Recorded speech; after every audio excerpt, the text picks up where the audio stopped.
안녕하세요. 예, 오늘 저희 그 65페이지 보시면 되겠습니다.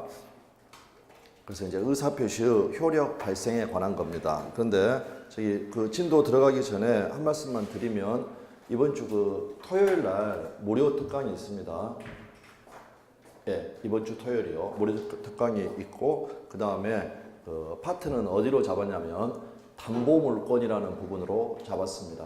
그래서 그 부분 같은 경우에 이제 그 우리 기본적인 교재하고는 조금 다르게 구성을 해가지고요. 담보물권에 대해서 기본적인 것들 그거 하면서 또 약간의 용어 설명이라든지 그런 부분들이 진행이 됩니다. 그래서 꼭 참석해 주셔가지고요. 들어두시게 되면 우리가 뭐 다다음 주 설 끝나고 정도에 바로 담보물권을 합니다. 그러면 많은 도움이 되실 거라고 확신을 합니다. 자, 그 말씀 드리고요.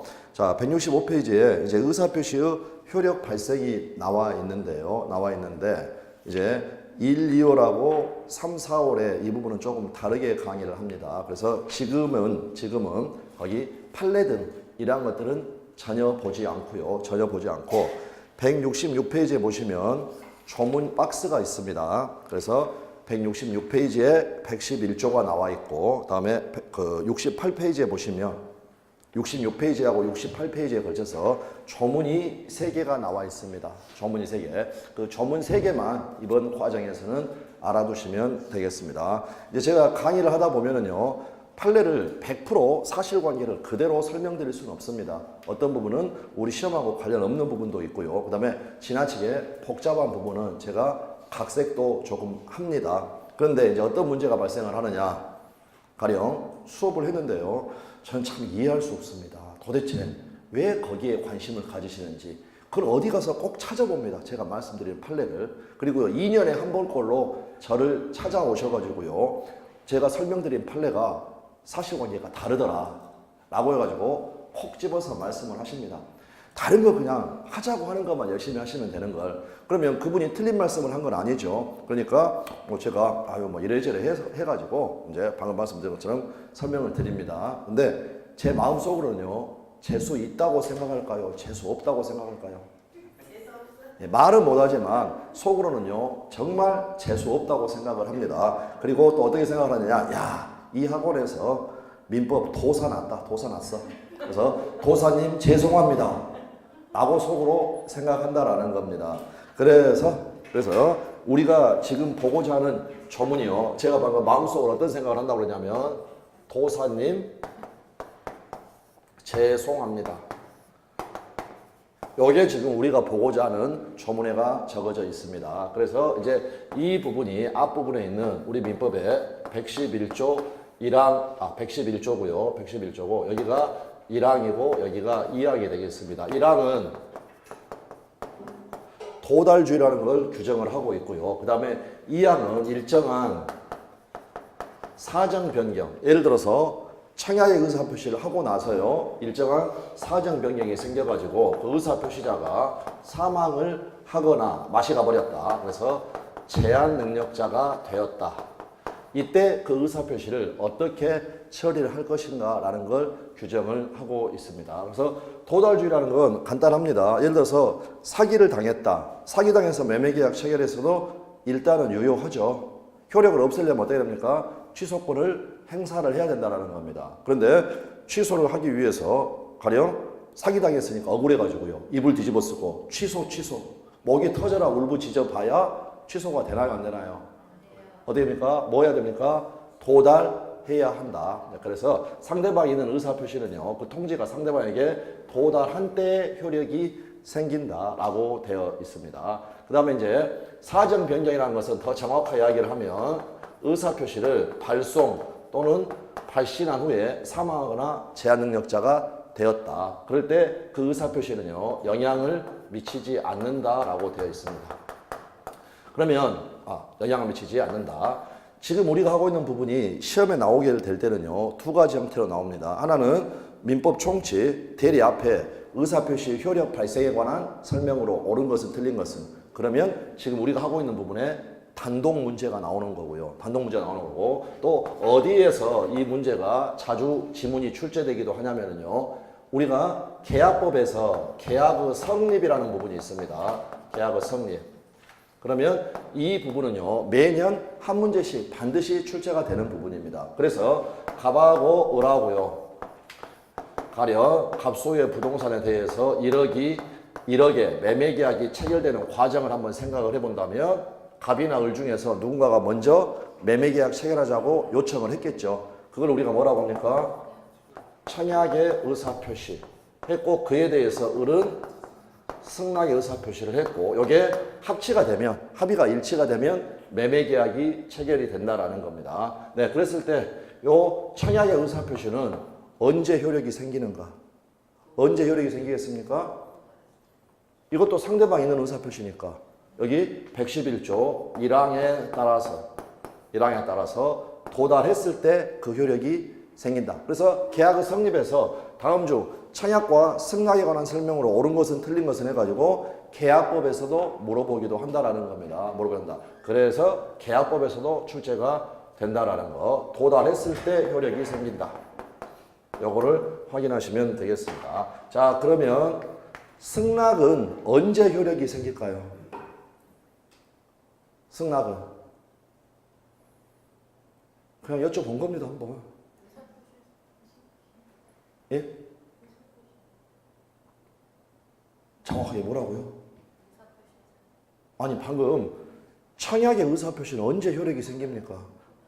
도달했을 때. 그럼 승낙의 의사표시는 언제 효력이 생기겠습니까? 이것도 도달주의. 그런데 잠깐 한번 봐보시면 67페이지 한번 봐보십시오. 하나 참고만 잠깐만 하겠습니다. 67페이지의 하단에 보면 양가로 4번에 도달주의가 원칙인데 예외해가지고요 발신주의가 나와 있죠. 67페이지 보면 예외해가지고 발신주의 나와 있죠. 네, 그랬을 때 거기에 6번을 보시면 격지자 간의 계약에 있어서 승낙의 효력 발생 시기는 뭐에 따른다? 발신주의에 따른다. 이렇게 되어 있죠. 항상 원칙에 대해서는 예외가 있으니까. 그러나 우리는 그렇게 하면 안 됩니다. 승낙의 통지가 승낙이 언제 효력을 발생하느냐에 따라서는 이렇게 세모를 치면은요 학설 대립이 있다라는 겁니다. 이거는 그냥 학설일 뿐이다. 학설 대립이 있다. 학설 대립이 있다라는 말은 어떤 사람은 이처럼 발신주의라고 하는 사람도 있지만 또 어떤 사람들은 학자들은 도달주의라고 하는 사람도 있다라는 겁니다. 그리고 판례는 없습니다. 판례는 없다. 그러면 우리는 승낙의 의사표시 효력 발생 시기를요 그냥 판례는 없으니까 우리끼리는 뭘로 정하는 게 낫겠습니까? 당연히 이거를 구별을 해가지고 헷갈리게 할 필요가 없다라는 겁니다. 그래서 이 부분은 학설 대립이 있다. 그러니까 아무거나 취하면 되는데 똑같이 도달주의로 해주는 게 더 편합니다. 왜냐하면 이거를 발신주의로 하게 되면은요 막 복잡한 말들이 나옵니다. 승낙의 기간 내에 부도달을 해제 조건으로 해가지고 승낙의 통지를 발송한 때 그 효력이 생긴다. 그렇게 복잡한 걸 기억하실 겁니까? 전혀 필요가 없죠. 전혀 필요가 없다라는 겁니다. 자, 그래서 이제 우리 시험에서는 청약과 승낙의 의사표시는 각각 그 통지를 발송한 때 효력이 생긴다. 이렇게 문제가 나왔습니다. 효력이 생긴다. 옵니까? X입니까? 네.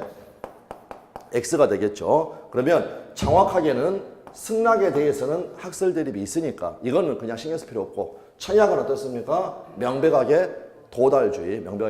자, 그러면 청약의 의사표시가 도달했을 때 효력이 생긴다는 것은요 111조 1항을 그대로 적용하면 되니까 이건 어려운 겁니까? 쉬운 겁니까? 사실 예, 쉽다라는 겁니다. 그런데 우리 시험에서는 아주 자주 물어봅니다.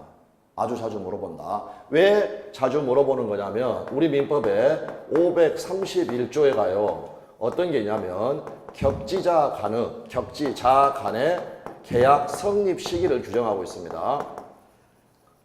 그래서 이 조문은 계약법에서 공부하지만 필수 조문입니다. 무조건 외워져 있어야 됩니다. 그래서 격지자 간의 계약은요 승낙의 통지를 발송한 때 성립한다. 여기는 승낙의 통지를 발송한 때 계약이 성립한다. 라고 해가지고 이 부분하고 구별할 줄 아는 것 때문에 시험에 자주 물어봅니다. 시험에 자주 물어본다. 되셨나요? 그러니까 이런 부분이 그냥 딱 이야기할 때 우리 시험 범위가 아닌데 중요하다고 나오면 여러분들이 그냥 조문집을 한번 봐보시면 됩니다. 자, 531조 조문 한번 봐보십시오. 잡고 바로 올 거니까. 531조 여기 조문 제목 조문 숫자 적어져 있습니다. 531조에가 제목이 뭐라고 되어 있나요? 격지자 간의 계약 성립 시기. 격지자 간의 계약은 승낙의 통지를 발송한 때에 성립한다 라고 되어 있고, 다시 한번 말씀드리지만 필수 조문입니다. 무조건 알고 있어야 되는 거. 그래서 이 두 개를 구별할 줄 아느냐 라는 것 때문에 물어본다라는 겁니다. 되셨나요? 요거하고 구별할 줄 아느냐 때문에 청약도 언제 효력을 발생하느냐 라는 걸 자주 물어본다. 자, 그러면 여기에서 가장 핵심 포인트는 뭐냐면요, 적고 있는 것 자체가 다릅니다. 지금 여기 531조는 뭘 적고 있냐면요, 우리가 1층, 2층, 3층 생각나나요? 1층의 법률 사실, 2층의 법률 요건. 매매 계약은 몇 층입니까? 2층이죠, 2층. 2층인 계약의 성립 시기를 규정을 하고 있습니다. 그런데 111조 1항의 제목을 봐보십시오. 66페이지 교재로 그냥 하셔요. 66페이지에. 66페이지의 제목은 뭡니까? 111조 1항의 제목은 의사표시의 효력 발생 시기. 제목 자체가 완전히 다르다라는 거. 그래서 111조는요, 청약의 의사표시는 1층입니까? 2층입니까? 1층이죠. 부품이죠. 이 1층에 효력 발생 시기를 정하고 있는 겁니다. 효력 발생 시기. 같나요? 다르나요? 이거 자체가. 요거는 1층에 효력 발생 시기를 정하고 있고, 이거는 2층에 성립 시기를 정하고 있는 거니까 이 두 개는 완전 다른 겁니다. 완전 다른 거. 되셨나요? 그래서 요 두 개를 구별할 줄 아느냐, 이것 때문에 자주 시험에 물어본다. 얘하고 얘를 시험에서 자주 물어본다는 겁니다. 그 다음에 용어 정리로요, 격지자가 아니다. 이 말은요, 거리, 공간적인 개념이 아니라 시간상의 개념입니다. 그래서 만약 한국에 있는 사람하고 미국에 있는 사람이 거리로는 뚝 떨어져 있을지라도 전화를 통해 가지고 매매 계약을 체결한다. 그거는 대화자라고 합니다. 대화자. 그런데 만약에 2층 주택이 있는데 1층에는 임대인이 살고 2층에는 임차인이 산다. 그냥 소리만 한번 질러도 다 들리겠죠. 그래도 만약에 서신 등을 통해 가지고 왔다 갔다 해 가지고 시간이 걸리게 되면 그 사람들은 대화자다 아니면 격지자다?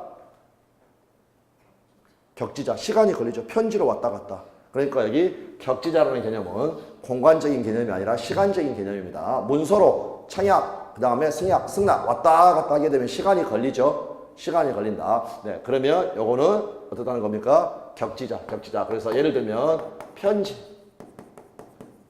요거를 이렇게 생각을 해 두시면 되겠습니다. 자, 그래서 66페이지에 그 조문 박스 처음부터 끝까지 읽어봅니다. 111조 의사표시의 효력 발생 시기입니다. 1항 상대방이 있는 의사표시는 그 통지가 상대방에게 도달한 때로부터 그 효력이 생긴다라고 되어 있고요. 2항 표의자가 그 통지를 발한 후에 사정 변경이 생겼다. 사망하거나 제한 능력자가 되어도 의사표시의 효력에 영향을 미치지 않는다. 자, 그러면 갑이란 애가요, 을에게 청약의 의사표시를 했습니다. 그리고 나서 가령 사망을 했다. 요 사망이 이 청약 의사표시에 영향을 미친다, 안 미친다?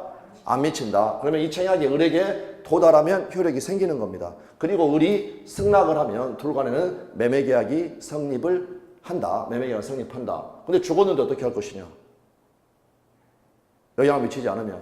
그래서 이 친구가 사망을 하게 되면은요, 상속인이 처리해주면 되는 겁니다.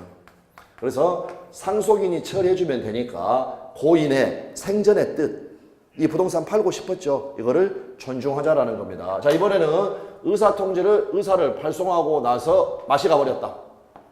그래도 영향을 미치지 않는다.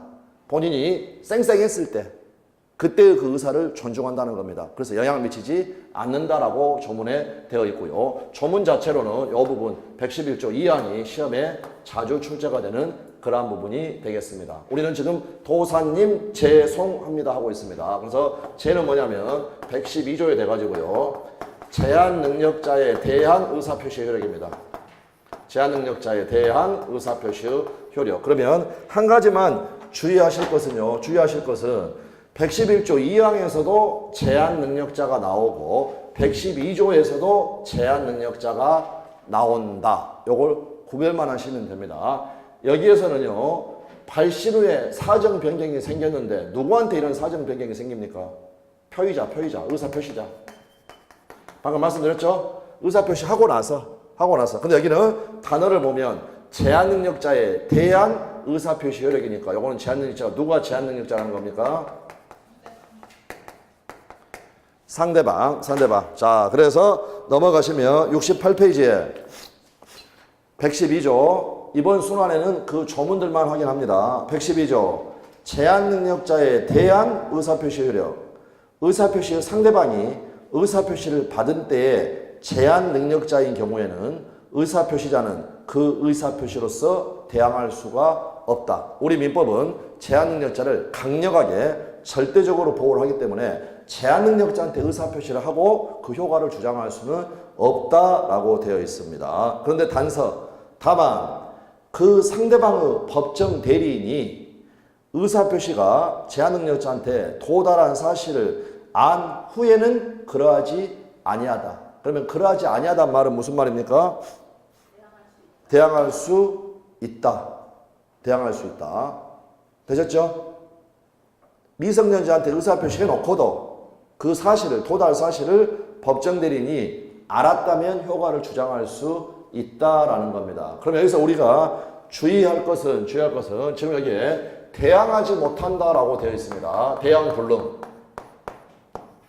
그러면 제한 능력자한테 의사표시를 했다면 그게 효력이 없다는 겁니까?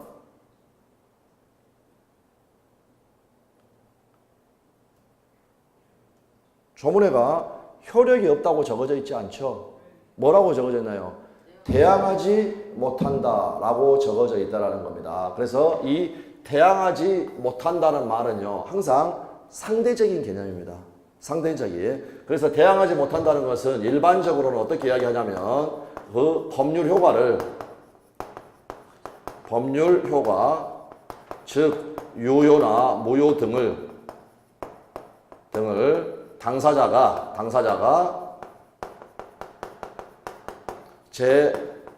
제3자에게 그 효과를 주장하지 못한다. 이런 걸 일반적으로 의미를 합니다. 100% 이런 건 아니지만. 자, 그러면 여기를 보시게 되면은요, 우리 가장매매. 자, 갑이 채권자 A의 강제집행을 피하기 위해서 을하고 가장매매를 한 다음에 을 앞으로 등기를 격려했다. 무효니까 소유권 취득하지 못했죠. 근데 지한테 등기가 되어 있으니까 병하고 매매하고 등기를 격려를 해줬고 병이 선이라는 겁니다. 그러면 이 가장매매 효과는 어떻게 됩니까? 우리 조문에 천하의 의사표시의 무효는 선의의 제3자에게 대항하지 못한다라고 되어 있죠. 대항하지 못한다. 그 유무효 등의 효과를 당사자가 제3자한테 주장하지 못한다라는 겁니다. 그러니까 이때 대항하지 못한다는 말이 나오면은요, 그때 다르다고 생각하시면 됩니다. 상대적인 개념이다. 그래서 A한테는 무효를 주장하지 못하니까 A에 대한 관계에서는 유효로 다뤄지는 겁니다. 그렇다고 그래서 당사자 간에도 유효라는 겁니까? 아니라는 거죠. 당사자 간에는 언제나 무효이다. 이처럼 누구하고 관계냐에 따라서 여기에서는 무효, 여기에 대해서는 유효로 다뤄지는 것. 이처럼 상대적으로 달라지는 것. 이게 뭡니까? 대항하지 못한다라는 개념입니다. 그래서 제한 능력자한테 의사표시를 했다. 이때도 그때 달라집니다. 법정 대리인이 그 사실을 알았냐 몰랐냐에 따라서 알았으면 그 효과를 주장할 수 있다라고 되는 거고, 그다음 몰랐으면 대항하지 못한다. 이게 바로 대항하지 못한다의 개념이 되겠습니다. 네, 그렇게 알아두시면 되겠고, 그 다음에 이제 조문 문제로는 다시 정리를 하게 되면 111조 2항하고 112조 단서 법정 대리인이 도달한 사실을 알았다. 그때는 대항할 수 있다. 이 부분이 자주 시험에 출제가 됩니다. 다음 도사님 재송합니다. 그럴 때에는 113조의 규정이 되어 있고요. 송이라는 것은 뭘 이야기하느냐면 공시 송달이라는 걸 이야기를 합니다. 근데 송달이라는 것은 도달의 소송법적인 용어입니다. 소송법적인 용어. 그러니까 크게 신경 쓰지 마시고 이게 바로 도달. 그러면 어떨 때 이거는 인정이 되는 거냐면요. 표의자가 선의 무과실입니다. 선의 무과실. 즉 과실 없이 모르는 겁니다. 무엇에 대해서 선의 무과실인 거냐면 상대방이나 또는 상대방의 소재에 관하여. 자, 무슨 말이냐면 여러분이 지금 사기를 당했다. 매매계약 체결했다. 근데 취소를 하고 싶다. 상대방이 있는 의사표시니까 도달이 시켜야 취소가 된다는 겁니다. 그런데 어떻습니까? 사기꾼은 신출을 기모를 하죠. 그러니까 그 사기꾼이 어디에 있는지 과실 없이 모른다. 이런 경우 있을 수 있고요. 만약 사기꾼이 사망을 했다라면 이번에는 그 상속인을 상대로 취소를 해야 될 겁니다. 도달을 시켜야 되는데 상대방이 누구인지 과실 없이 모른다. 이때는 어떤 제도를 이용할 수 있다고요? 공시 송달이라는 제도를 이용할 수 있다라는 것. 그래서 그냥 이 과정 자체는 정확하게 알 필요 없습니다. 법원 게시판에다가 일정 기간 딱 게시를 하게 되면 2주 지나면은요 도달의 효력이 생겨버리는 겁니다. 이런 제도는 필요하겠죠. 그렇지 않으면 사기당해가지고 취소를 하고 싶어도 취소를 못하는 일들이 발생할 수 있다라는 겁니다. 그래서 68페이지에 공시송달 113조 의사표시의 공시송달 표의자가 과실 없이 상대방을 알지 못하거나 표의자가 과실 없이 상대방의 소재를 알지 못하는 경우에는 의사표시는 민사소송법 공시송달의 규정에 의하여 송달할 수 있다. 되셨나요? 네, 이 조문 자체만 그대로 확인하시면 됩니다. 자, 그래서 요 순환에는 요것만 하고 그 다음에는 여기에 관련된 판례들, 아주 쉬운 판례들밖에 없습니다. 그거는 반복해서 확인하시면 되겠습니다. 이제 75페이지 가시면 대리가 나옵니다. 75페이지. 가장 위에 제목이 뭔가요, 여러분? 법률행위의 대리입니다. 우리가 보통은 대리 이렇게 이야기를 하지만 정확한 이야기는 법률행위의 대리 이렇게 된다라는 거. 미리 말씀을 드리지만 지금 79페이지까지 해서는요 시험에 나올 부분이 없습니다. 시험에 나올 부분이 없다. 그래서 거기에서는 간단하게 용어라든지 그런 부분만 가볍게 체크를 하겠습니다. 자, 그래서 일단 대리제도의 의의와 기능이 나와 있습니다. 그럼 우리가 이제 대리라는 것은 자, 갑이요 부동산을 팔고자 한다. 미국에 있다. 그러면 을한테요 대리권을 주는 겁니다. 대리권을 준다. 그러면 을이 대리인이 되겠죠. 그래서 병하고 가가지고요 갑을 대리해서 매매계약을 체결하는 겁니다. 그 다음에 이렇게 매매계약을 체결했다. 가서 이제 현명을 해준다. 내가 갑의 대리인 자격으로 왔다. 그래서 대리권이 존재하고 다음 그 권한 내에서 본인을 위한 것임을 표시하고 의사표시를 하게 되면 효과가 누구한테 생긴다? 갑한테 생긴다는 겁니다. 그럴 때 을이 매매계약이 체결되려면요 청약의 의사표시를 해야 되겠죠. 네, 그거는 능동대리. 그런데 청약의 의사표시만으로 계약이 성립합니까? 아니죠. 병이 하는 의사표시를 또 수령해야 되겠죠. 이거를 수동대리. 네, 이렇게 부른다라는 겁니다. 자, 그러면 여기서 이처럼 을에게는 대리권이 있어야 되는데 대리권의 존재는 법률행위의 성립 요건입니까? 효력 발생 요건입니까? 대리권의 존재는 우리 시험에 이미 기출이 된 겁니다. 대리권의 존재, 본인한테 효과가 기속이 되려면 대리권이 있어야 되죠.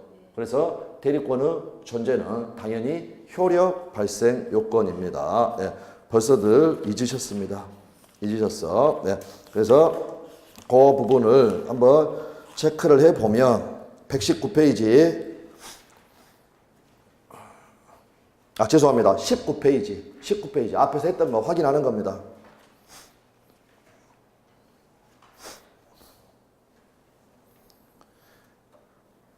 성립 요건 해가지고 당목의, 당사자 목적 의사표시가 존재할 것. 그래서 우측에 일반적 효력 요건 해가지고 권의행, 확가적사, 정상적인 의사표시일 것 나와 있고, 밑에 특별 효력 요건 해가지고 1번과 2번에서 1번에 뭐가 나와 있나요? 대리행위에 있어서 대리권의 존재. 그래서 우리 시험 자체에서 특별 효력 요건이냐라는 것까지는 물어보지 않았지만 다음 중 효력 발생 요건이 아닌 것은 해가지고요. 정답은 다른 거였지만 효력 발생 요건이다라는 거 알아두셔야 됩니다. 네, 가장 기본이 되겠습니다. 되셨나요? 이거 보고 확인을 하시라. 자, 그러면 여기서는 지금 제가 뭘 말씀을 드리려고 그러냐면, 물론 우리 시험에서는 특별이라는 단어를 물어보진 않았습니다. 물어보진 않았는데 왜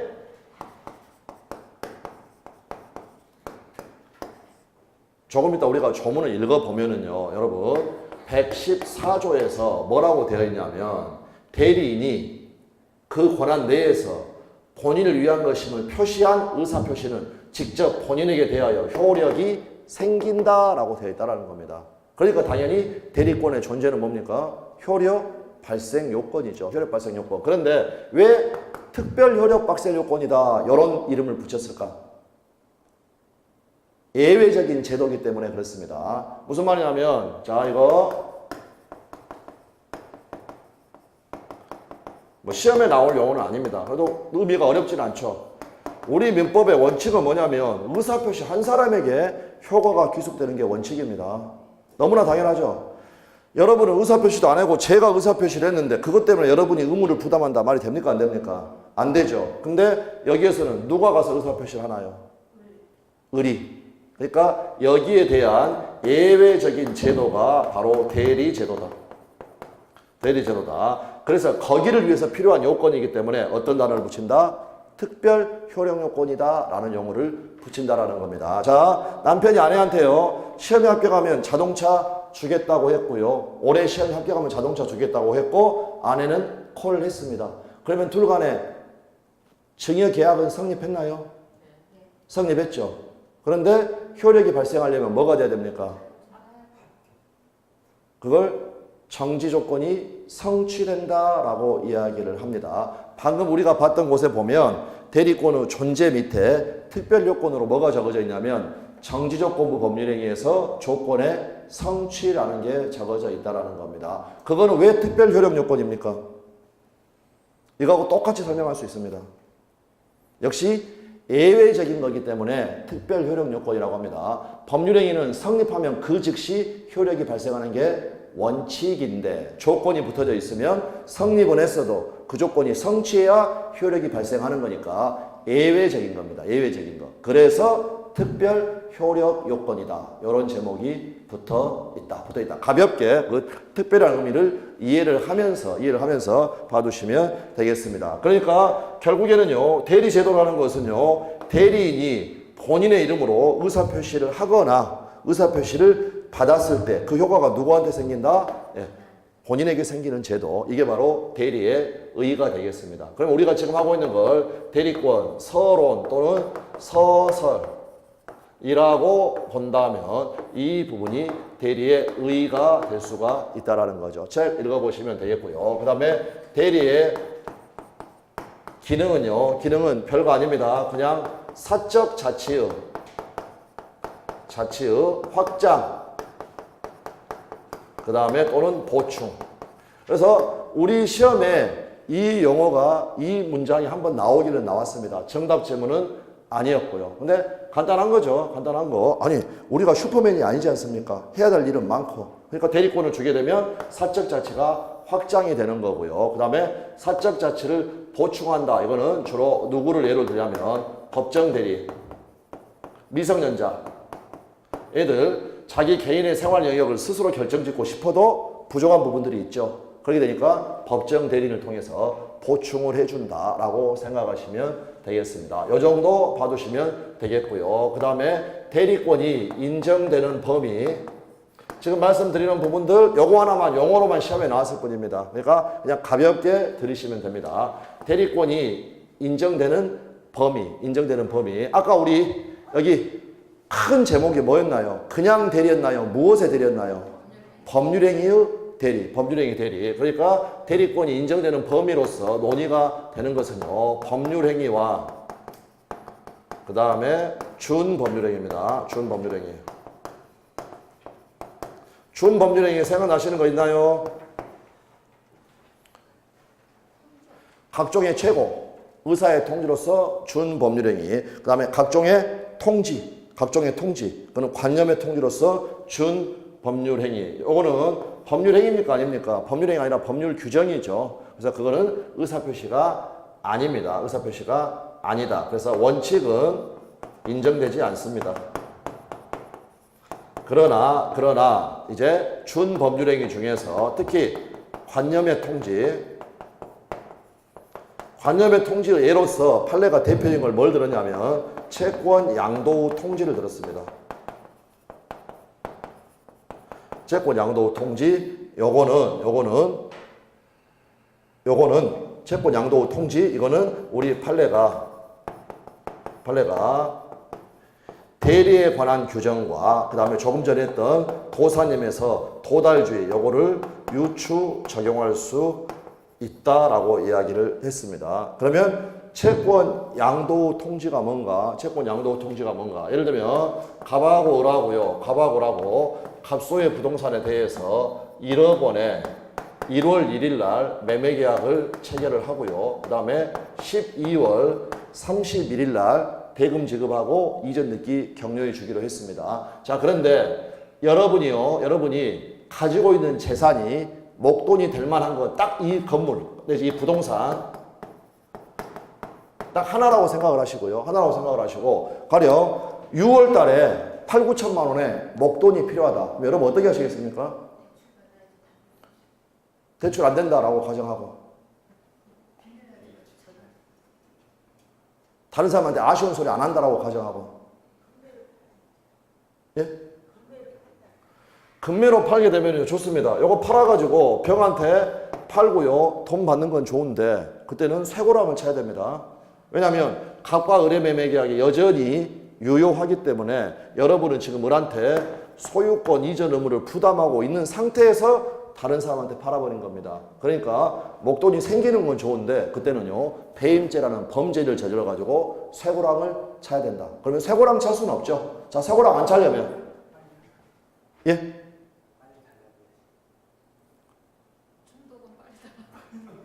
아쉬운 소리 안 하고 좀 떳떳하게. 그럴 때는 어떻게 할 수밖에 없냐면 갑은 을에 대해서 대금 채권이 있죠. 연말에 1억짜리 받을 거. 요걸 파는 겁니다. 그래서 4월 1일 날 채권을 아쉬운 소리 하는 거 아닙니다. 갑은 병한테요. 야, 내가 연말에 1억 원 받을 채권이 있는데 너 이거 9천에 사겠느냐? 8천에 사겠느냐? 라고 물어보면 지가 선택하는 겁니다. 그래서 당당하게 채권 매매가 4월 1일 날 체결이 되었다. 이거는 의무 부담행위니까 이제 약속을 이행하는 처분행위가 필요하겠죠. 뭘 해줘야 됩니까? 채권 양도. 그런데 채권 양도라는 거 뭐라고 그랬습니까? 양도. 계약으로 권리를 넘기는 겁니다. 권리를 이전하는 거. 소유권, 양도 둘이 합의해가지고 소유권 자체를 넘기는 거. 합의해가지고 채권을 넘기는 거. 그런데요, 갑이 을한테 야, 내가 너한테 가지고 있는 채권 얘한테 팔고 넘겼다라고 알려주지 않았다라는 겁니다. 여기서 나오는 게 뭐냐? 채권 양도 통지. 이거는 뭐다? 관념의 통지라는 겁니다. 그런데 중요한 것은요. 자, 갑이 을한테 통지를 해주지 않았습니다. 그러면 갑이 을에 대해서 가지고 있던 대금 채권은 병한테 넘어갔느냐 안 넘어갔느냐? 통지를 안 해줬다. 알려주지 않았다. 병한테 이 채권이 넘어갔느냐 넘어가지 않았느냐? 그래서 우리 민법에 우리 시험범위가 아니라서 우리 법조문이 안 나와 있을 겁니다. 450조에는 뭐라고 되어 있냐면 지명채권 양도에 대항 요건이라고 되어가지고요. 요거를 채무자한테 통지하지 않으면 병은을한테 대항하지 못한다라고 적어져 있습니다. 되셨나요? 조문회가. 자, 그러면 다시 물어봅니다. 통지 안 했습니다. 병한테 채권이 넘어갔나요? 안 넘어갔나요? 아까 저기서 대항하지 못한다라는 이야기를 했습니다. 넘어갔나요? 넘어갔나요? 넘어갔습니다. 의사표시만으로 넘어갔습니다. 넘어갔다. 넘어갔는데 그 효과를 을한테 뭐 하지 못한다? 대항하지 못한다. 주장하지 못한다. 의사표시만으로 애한테 넘어갑니다. 넘어가는데 등기를 안 하면 대항하지 못한다. 이게 바로 대항요건이라는 개념입니다. 항상 상대적으로 생각해야 됩니다. 초반에 공부하실 때 제일 복잡한 것 중에 하나가 대항하지 못한다라는 것 이야기입니다. 그래서 이번 주 토요일 날 저희 무료 특강 때 참여를 하시게 되면 지금 대항하지 못한다라는 것과 관련을 해가지고요. 관련해가지고 여러 가지 기본 용어들을 정의할 수 있는 그 사안들이 쭉 나와 있습니다. 그래서 취득을 하지만 채권 양도를 가지고 을한테 대항하지 못한다. 그러니까 이거는 무슨 말이냐면 여러분 을의 입장에 한번 대보십시오. 을의 입장이 을은 지금 갑한테 12월 31일 날 돈 주기로 했습니다. 돈 주기로 했는데 갑자기요 연말에 일면식도 없는 병이 나와가지고 을한테 돈 달라 하면 얼마나 애가 뻘쭘하겠습니까? 그래서 가서 돈 달라고 말을 하려면 뭐래라? 알려줘라. 통지를 해주라는 겁니다. 그게 바로 대항하지 못한다라는 개념입니다. 되셨나요? 아니 방금 이거하고 똑같다니까요. 가장매매는 유효입니까 무효입니까? 이런 상황이 되면 그때그때 다르다. 그때그때 다르다. 당사자 간에는 언제나 무효이고 그 무효를 얘한테 대항하지 못한다. 그래서 당사자가 제3자에게 주장하지 못한다. 이 말은 갑을 간에는 넘어갔다라는 겁니다. 채권이 넘어갔다. 근데 그거를 을한테 대항하지 못한다. 그 의미입니다. 물론 연습은 필요합니다. 그러니까 대항하지 못한다는 말이 나왔을 때 무조건 그냥 속단해가지고 결론을 내리지 마시고 생각을 해보시라. 그거를 이야기를 하는 겁니다. 그런데 여기에서 채권 양도 통지가 바로 대표적인 관념의 통지인데 이때 우리 판례는 대리에 관한 규정과 도달주의에 관한 규정을 유추 적용한다라는 말을 씁니다. 자, 대리에 관한 규정이 유추 적용된다라는 말은 무슨 말입니까? 갑이 을한테 채권 양도 통지해줘야 대항할 수 있죠. 대리인 시켜서 할 수 있다는 겁니다. 대리에 관한 규정이 유추 적용된다는 말이 되셨나요? 아니 이거는 지금 법률행위가 아니죠. 우리가 하고 있는 건 법률행위의 대리. 이거는 준법률행위는 의사표시가 아니라 법률 규정. 그렇지만 유추 적용한다는 말은 대리인 시켜가지고 채권 양도 통지를 할 수도 있다. 도달주의가 유추 적용된다는 말은 무슨 말입니까? 이것도 의사표시 아닙니다. 아까 111조가 규정하고 있는 것은 의사표시가 상대방에 있는 의사표시가 도달했을 때 효력이 생긴다. 그런데 그걸 유추 적용한다는 말은 이것도 도달해야 대항할 수 있게 된다라는 걸 이야기를 한다라는 겁니다. 그러면 결론적으로 여기 인정 범위와 관련해서는요. 관련해가지고 어떻게 그냥 적으시면 되냐면 이렇게 적으시면 됩니다. 이렇게. 그 말은 무슨 말이냐면 불법행위와 사실행위는 법률행위가 아닙니다. 그러니까 인정된다 안 된다? 인정되지 않는다. 법률행위 중에서 신분행위 이거는 가족법상의 법률행위입니다. 대리인 통해서 결혼한다. 이거 말 되나요? 본인이 결정을 해야 되겠죠. 그러니까 신분행위에도 인정된다 안 된다? 안 된다. 그 다음에 준법률행위는 유추 적용된다. 유추 적용된다. 그래서 멋지지 않습니까? 불사신 준. 이게 제 이름입니다, 여러분. 예, 혹시 모르시는 분도 있을 수 있는데 저는 불사신이다 라고 적어져 있는 겁니다. 적어져 있는 거. 예, 그래서 골치 아프다. 된다. 그러면은요, 그냥 지금까지 말한 부분은 시험에 안 나온다. 라고 생각하시면 됩니다. 뭐가 가장 중요하냐? 채권 양도 통지에서 통지는 대항 요건이라는 거. 이것 자체가 아주 중요하다. 아주 중요하다. 이렇게 알아두시면 되겠습니다. 75페이지에 보시면, 자, 대리의 개념 나와가지고요. 1번에 대리제도의 의의와 기능 나와 있습니다. 여러분이 읽어봐 주시면 되겠고, 그 밑에서 좀 내려가면 양과 2번에 대리제도의 기능 나와 있죠. 그 단어만 한번 확인해 주면 됩니다. 사적 자치의 보충, 사적 자치의 확장. 그리고 읽어봐 주시면 되겠고요. 그 다음에 한 5째 줄 내려가게 되시면 양가로 3번에 대리의 본질이 뭔가, 이거는 그냥 다툼 있는 학설의 문제이기 때문에 볼 필요도 없고요. 그 다음에 잠깐 순서를 달리해서 우측으로 가시게 되면 3번에 77페이지 대리가 인정되는 범위 찾으셨나요? 네, 대리가 인정되는 범위 해가지고요. 재산상의 법률행위다. 먼저 제일 밑에서부터 4번째 줄 불법행위 적용됩니까? 안 됩니까? 안 되죠. 방금 불사신 적었죠. 불법행위는 적용되지 않는다. 불법행위 바로 위에 작은 동어는 2번에 뭐 적어져 있었나요? 사실행위. 사실행위도 대리는 인정되지 않는다라고 보시면 되겠습니다. 다시 위로 가가지고요. 재산상의 법률행위, 여기에는 대리가 인정된다. 그런데 작은 동그라미 2번, 본인의 의사결정을 절대적으로 필요로 하는 혼인 등, 이거를 가족법상의 법률행위, 이걸 뭐라고 합니까? 신분행위. 그래서 불사신에는 대리가 인정되지 않는다라고 봐두시면 되겠습니다. 양가로 2번, 준법률행위. 준법률행위는 의사표시가 아닙니다. 법률 규정입니다. 따라서 원칙적으로 인정되지 않으나 준법률행위 가운데 의사의 통지와 관념의 통지에 대해서는 유추 적용이 가능하다. 자, 그래서 아래 판례 보시면 법률행위의 대리에 관한 규정은 관념의 통지에도 유추 적용된다고 할 것이어서 채권 양도의 통지도 양도인이 직접 하지 않고 사자를 통하여 하거나 나아여 어떤 단어 보입니까?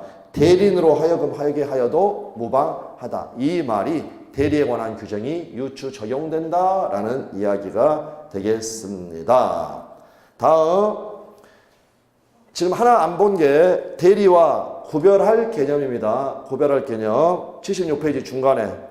그러면 간접 대리 나와 있고요. 이것도 읽어볼 필요 없습니다. 읽어볼 필요 없고 조금 이따 114조 조문을 읽을 때 조문에 직접이라는 단어가 들어있다는 것만 확인하시면 되겠습니다.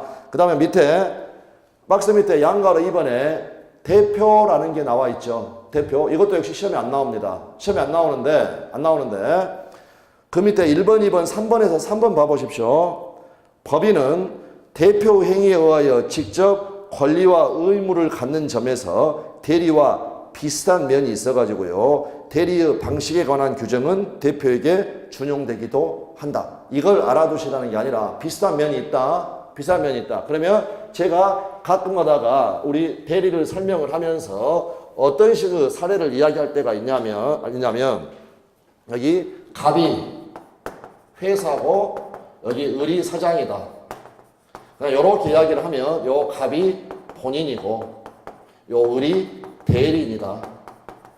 방금 대표는 비슷한 부분이 있다고 그랬죠. 네, 그거 위해서만 필요한 겁니다. 거기서만 필요한 거. 자, 그 다음에 77페이지에 가시면 제일 상단에 양가로 3번에 사자라는 단어가 보입니다. 사자는 우리 민법 대리 시험에서 단어가 딱 2번이 나왔습니다. 그냥 개념 정도는 알아두셔야 됩니다. 사자는 뭐냐면 심부름꾼입니다. 심부름꾼. 그래서 결국 이제 뭐 적절한 애는 아닐 수도 있겠습니다만 일요일날 예를 들어서 아빠가 좀 쉬고 피곤하니까 슈퍼에 가가지고 물건을 사야 되는데 그러면 매매계약 체결하고 어떻습니까? 대금 치고 소유권 이전 받는 거죠. 그런데 꼬맹이를 시킨다. 그러면 무엇을 살지 이거는 전부 다 본인이 지금 다 결정이 되어 있죠. 결정이 되어 있는 상태에서 만약 글로 전부 다 적어가지고 꼬맹이를 시켰다. 그러면 꼬맹이는 요 종이를 그냥 전달해 주는 겁니다. 그걸 뭐라고 하느냐? 전달기관으로서 사자라고 이야기를 합니다. 그런데 종이로 안 보내고요. 아빠가 너 잘 기억해. 이거 사와, 이거 사와, 이거 사와 라고 했으면 얘는 슈퍼에 가가지고 뭘 해야 됩니까? 이거 주세요, 이거 주세요, 이거 주세요 라고 해야 된다라는 겁니다. 그러니까 지가 가서 말을 하게 되니까 대리하고 약간 비슷한 점이 있습니다. 그러나 사자는 대리하고 완전 다른 거죠. 어디에서 차이가 나는 겁니까? 아니죠. 대리인도 가서 말하죠. 효과 의사를 누가 결정하느냐? 대리는요, 지가 다 결정합니다. 얼마에 팔까도 지가 결정하고 누구한테 팔까도 전부 다 대리인이 결정을 합니다. 그런데 방금 애한테 심부름 시켰을 때는 어땠습니까? 아빠가 지가 다 결정을 했죠. 다 결정을 했다. 그러니까 결국에는 사자는 대리인이 될 수가 있다 없다? 절대 다르다. 그것만 봐두시면 되겠고요. 자, 다음에 개념 몰라도 풀 수 있는 거. 복대리라는 제도가 있고요. 복대리라는 제도는 조문 4개를 할애를 하고 있습니다. 120조부터 123조. 나중에 공부합니다. 나중에. 그럴 때 이 복대리에 관한 규정을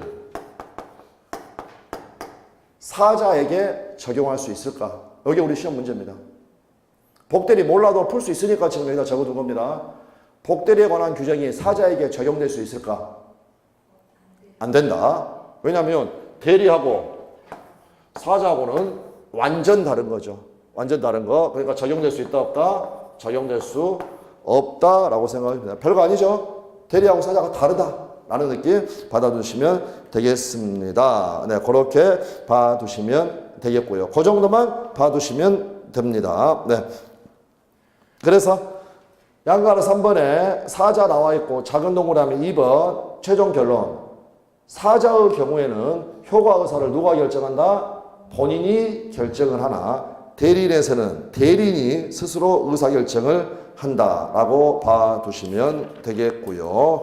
넘어가셔가지고 78페이지 대리의 종류 나와 있습니다. 대리의 종류. 그래서 역시 제목만 보겠습니다. 1번에 임의대리, 법정대리. 임의대리는요, 대리권이 법률행위에 의해서 부여된 거고요. 법정대리는 당연히 법률 규정에 기초해서 대리권이 발생한 것을 이야기를 합니다. 다음 밑에 박스 밑에 2번 능동대리와 수동대리가 나와 있죠. 예, 능동대리는 청약의 의사표시 하는 것, 수동대리는 승낙의 의사표시를 받는 것, 수령하는 것을 이야기를 한다. 다음에 밑에 3번 유권대리와 무권대리, 대리권이 있냐 없냐 거기에 따른 차이가 되겠죠. 이렇게 봐두시면 되겠습니다. 아직까지 시험에는 직접적으로 들어가지 않았습니다.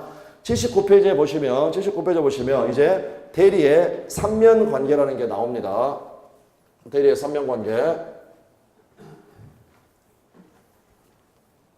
아까 우리가 그림 어떻게 그랬냐면 갑이 을한테 매매계약 체결에 관한 대리권을 줬고 이렇게 가서 을이 병하고 매매계약을 체결을 하고 요건이 다 갖춰지면 현명을 하고 그러게 되면 효과는 본인에게 귀속이 된다. 그럴 때 여기에 삼각형이죠. 이 삼각형 이거를 이렇게 나타내면 이걸 뭐라고 부르냐? 대리의 삼면관계라고 부릅니다. 대리의 삼면관계. 그랬을 때 여기 본인하고 대리인 요 둘의 관계에서 논의가 되는 게 대리권. 다음 얘가 가가지고 매매계약을 체결했다. 이 부분을 대리행위. 그 다음에 여기 상대방하고 본인에게 효과가 귀속이 된다. 이게 바로 대리의 효과. 요거를 뭐라고 한다고요? 대리의 삼면관계다라고 부르는 겁니다. 그래서 그렇게 제목을 딱 붙여놓고 밑에 79페이지 와가지고 이제 대리권, 본인과 대리인의 관계 이 부분부터 공부를 한다라고 봐두시면 되겠습니다. 자, 그래서요 우리 시험에 대리가 나오는 건 어떤 식으로 나오는 거냐면 이제 매년 한 문제씩 나오는 부분이요. 첫 번째 대리의 삼면관계. 여기 있고 대리의 삼면관계는 첫 번째 대리권. 그다음 두 번째 뭐라고요? 대리행위. 그 다음에 양가로 3번 마지막에 대리의 효과라는 부분 이렇게 된다라는 겁니다. 그 다음에 두 번째 복대리라는 부분이 있고요. 그 다음에 세 번째로 무권대리라는 부분이 있습니다. 무권대리는 두 종류입니다. 표현대리라는 것과 그 다음에 협의의 무권대리라는 게 있습니다. 그래서 매년 시험에 나오는 부분이 대리의 삼면관계하고 여기 협의의 무권대리가 매년 시험에 나옵니다. 그리고 복대리하고 표현대리는 돌아가면서 나오기도 하고 그 다음에 지문 하나짜리로 나오기도 합니다. 그러니까 처음 공부를 하실 때는 대리를 공부한다라고 하게 되면 이렇게 세모, 네모, 동그라미 덩치가 크니까 세모가 뭡니까? 대리의 삼면관계. 복대리 사각형 4명 나오는 거. 요거를 복대리라고 하고 밑에가 뭡니까? 0, 0 없다. 이게 무권대리.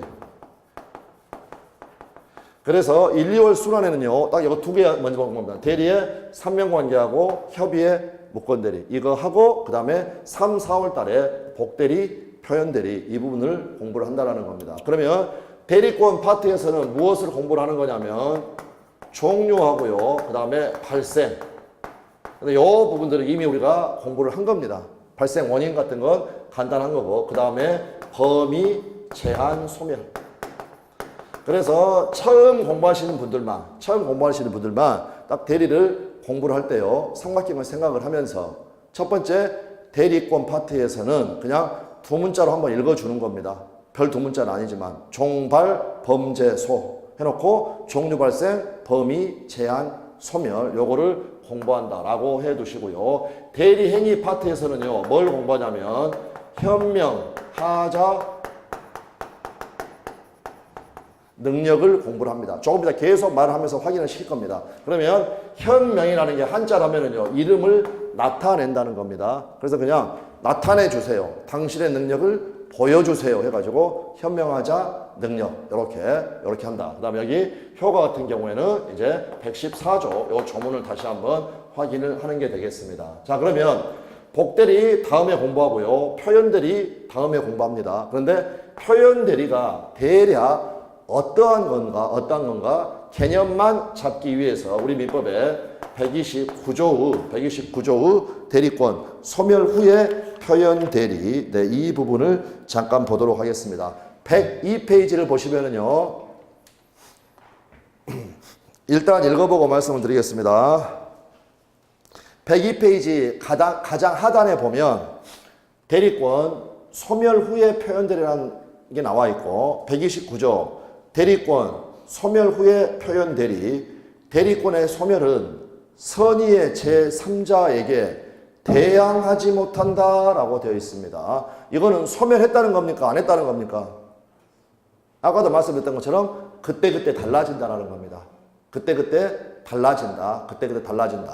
그건 바로 말씀드리겠고 그러나 제3자가 과실로 인하여 그 사실을 알지 못한 때에는 그러하지 아니하다. 이때는 그 제3자에게 대항할 수 있다라는 의미입니다. 결론적으로 제3자는 선의, 무과실이 요건이다라는 게 적어져 있습니다. 적어져 있다. 그리고 대리에서는 이처럼 제3자가 나와 있으면 우리가 갑을병 그렸을 때 저 병 상대방을 이야기하는 겁니다.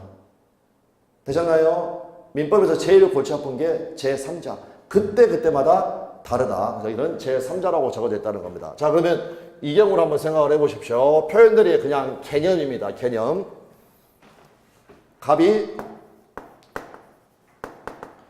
회사, 다음 을이라는 친구를 고용을 했습니다. 그리고 나서 A한테 대리권을 줍니다. 어떤 대리권을 줬느냐? 회사를 대리해서 구매 계약을 체결할 수 있도록 물품 구입에 관해서. 그래서 을이 구매 담당 상무이사입니다. 그러면 을이라는 애는 요 병이라는 업체하고요 대리니까 회사를 대리를 해서 물품 구매 계약을 체결할 수가 있겠죠. 이렇게 되면 이거는 전부 다 유권 대리여가지고 그냥 회사한테 효과가 귀속이 되는 겁니다. 그런데 구매 담당 업무를 하고 있다 보니까 이 업체들로부터요, 수많은 업체들로부터 향응도 제공받고 그 다음에 금품을 수수하게 됐다는 겁니다. 그게 걸렸다. 거기에 걸렸으니까 회사는 이 친구를 그만둘 수가, 그대로 둘 수는 없죠. 그래서 어떻게 되냐, 을을 해고를 했다는 겁니다. 해고. 그런데 해고당한, 자, 을이 해고가 됐으면은요, 을의 대리권은 소멸합니까? 그냥 한번 생각해 보십시오. 네, 그래서 임의 대리권은요, 이 고용이라는 게 내부 관계, 이걸 뭐라고 부르냐면 원인된 법률 관계라고 부릅니다. 좀 이따 조문에 나옵니다. 원인된 법률 관계. 원인된 법률 관계가 종료되게 되면 대리권은 소멸합니다. 자, 해고가 됐으니까 애한테는 더 이상 대리권이 있나요, 없나요? 대리권 소멸했나요, 안 했나요? 소멸했죠. 소멸했는데 애가 해고에 앙심을 품은 구매 담당 이사가 자, 해고에 앙심을 품었죠. 그래서 뭘 했느냐? 회사야, 엿먹어라 했다는 엿먹어라. 그 말은 무슨 말입니까? 회사의 소요량, 필요한 거, 그것을 훨씬 넘는 구매 계약을 체결해 버렸다는 겁니다. 그러면 대리권 있나요, 없나요? 없죠. 무권 대리죠, 무권 대리. 그런데 이때는요, 요 병이 아까 뭐라고요? 선이 무과실이면 대리권의 소멸을 얘한테 주장할 수 있다, 없다? 주장할 수 없다라고 적어져 있죠. 그럼 어떻게 하라는 겁니까? 계약대로 대금 주고 물품 인수하라는 겁니다. 인수하라. 그러니까 결론적으로 표현 대리라는 건 뭐가 되는 거냐면 대리권 있다, 없다? 표현 대리, 대리권은 있다, 없다? 해고됐으니까 없다. 없는데 대리권 있는 듯한 외관이 있다. 그리고 그 외관에 대해서 본인이 원인 제공을 했다. 어떤 원인 제공을 했나요? 알려줬어야죠. 병한테, 업체들한테. 그래서 이처럼 원인 제공을 했기 때문에 상대방이 선이 무과실이면 너는 책임을 져라. 그러니까 갑회사에서 알려주지 않으면요, 병회사는 어떻습니까? 얘가 여전히 지금 구매 담당 상무이사라고 생각을 한다라는 겁니다. 이게 바로 표현대리의 제도, 표현대리 제도. 네, 그래서 표현대리는 이렇게 해서 감만 잡아두시면 됩니다. 해고의 앙심을 품은 구매 담당 이사가 회사야 엿먹어라 라고 했다라는 거, 네, 그 점도 해두시면 되겠습니다. 그렇게 되어 있고, 이제 시험은 어디에서부터 나오느냐? 여기 범위부터 시험에 나옵니다. 시험에. 우리 시험은 조문하고 판례가 나오는 겁니다. 조문하고 판례. 걔들만 확인하시면 됩니다. 자, 그래서 다시 이제 앞으로 가셔가지고요. 80페이지. 제목만 읽어갑니다. 80페이지는. 종발에서 종류, 발생 원인, 대리권의 발생 원인, 제목만. 법정 대리권의 발생 원인은 당연히 법률의 규정 등이 되겠고요. 이번에 임의 대리권의 발생 원인은 대리권 수여 행위, 그걸 줄여서 보통 수권 행위라고 합니다. 자, 그래서 이거는 법률 행위 종류에서 어디에 해당했나요? 계약입니까? 상대방 있는 단독행위였죠. 유제포, 상대방 없는 단독행위. 동철, 상추면, 그 다음 뭐가 나왔냐면 스프 나왔었죠. 수권행위, 이게 상대방 있는 단독행위다라고 되어 있습니다. 그래서 법적 성질 1번에가 상대방 있는 단독행위라고 적어져 있고요. 그 다음에 2번이 저희 시험에 기출이 됐었습니다. 수권행위는 특별한 방식을 필요로 하지는 않는 불요식이다. 법률행위 자유의 원칙, 불요식인 것이 원칙입니다. 따라서 반드시 위임장을 작성 교부하여야 하는 것은 아니며 서면이든 구두이든 다 할 수가 있다. 거기 확인 한번 해두시고 뒷부분은 필요 없고요. 그 다음 양가로 3번 그냥 여기 수권행위하고 기초적 내부관계 요거는 구별된다. 벌써 두 개 이렇게 구별해서 따로 적어놨죠. 그 정도만 생각하시면 되겠습니다. 양가로 4번 절대 시험에 못 나오고요. 못 나오고 그 다음에 양가로 5번 여기도 볼 필요가 없습니다. 그리고 이제 3번에 종류 발생 범위 제한 소멸에서 대리권의 범위 나와 있고요. 매년 나온다고 보시면 됩니다. 1번 법정 대리권의 범위 신경 쓸 필요 없습니다. 법 조문 읽어보면 된다. 결국에는 2번 임의 대리권의 범위. 그래서 임의 대리권이는 범위는 어떻게 정하느냐? 수권행위를 해석을 하는 겁니다. 본인은요 대리인한테 일정 사안에 한정해가지고 대리권을 줄 수도 있고요.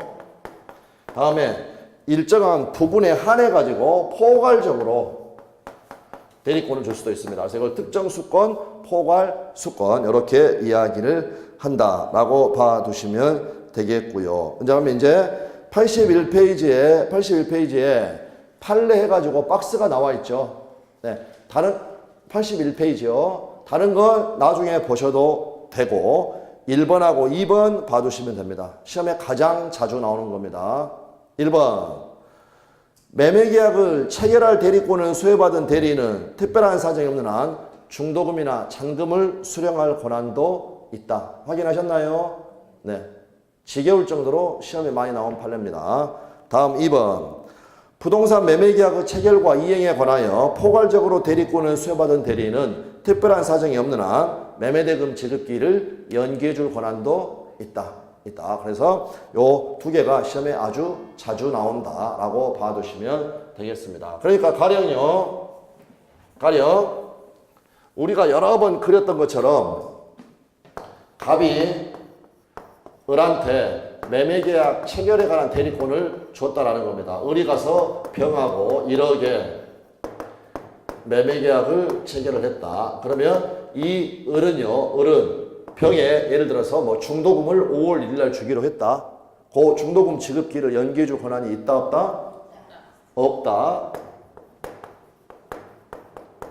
되셨죠? 무슨 말입니까? 요 1번과 2번을 구별하는 게 첫 번째 포인트. 1번은 매매계약 체결에 관한 대리권이죠.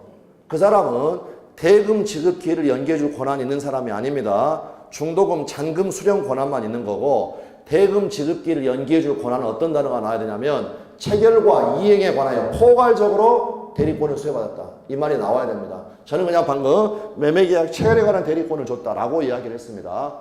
무슨 말인지 아시겠죠? 1번과 2번 판례를 구별하는 게 첫 번째 포인트 이렇게 나와 있고요. 그 다음 그 밑에 판례가 몇 개가 나와 있습니다. 뭐 1번도 기출이고 한데 이러한 판례들은 쉽다.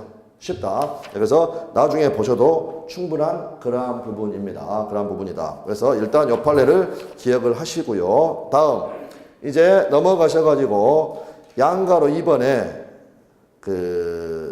이제 원래 어떻게 하는 거냐면 자 방금 전에 대리권의 범위는 어떻게 결정한다? 임의대리 수권행위 해석을 하는 겁니다. 근데 그걸 우리가 이거 해석 어떻게 할까 고민하는 거 아닙니다. 판례가 이미 전부 다 해석을 해뒀다. 그런데 수권행위 해석을 통해서도 대리권의 범위가 명확하지 않다. 때를 대비해 가지고요. 우리 민법은 그 위에 보시면 118조를 보충 규정으로 두고 있습니다. 그래서 이 조문을 알아두시면 되겠습니다. 자, 그래서 여기부터 이제 본격적으로 시험에 들어가는 부분이니까, 물론 방금 판례 중요하지만 시간이 조금 애매하니까 잠깐 쉬셨다가 여기 이제 범위 제한 소멸 이 부분 집중적으로 말씀을 드리겠습니다.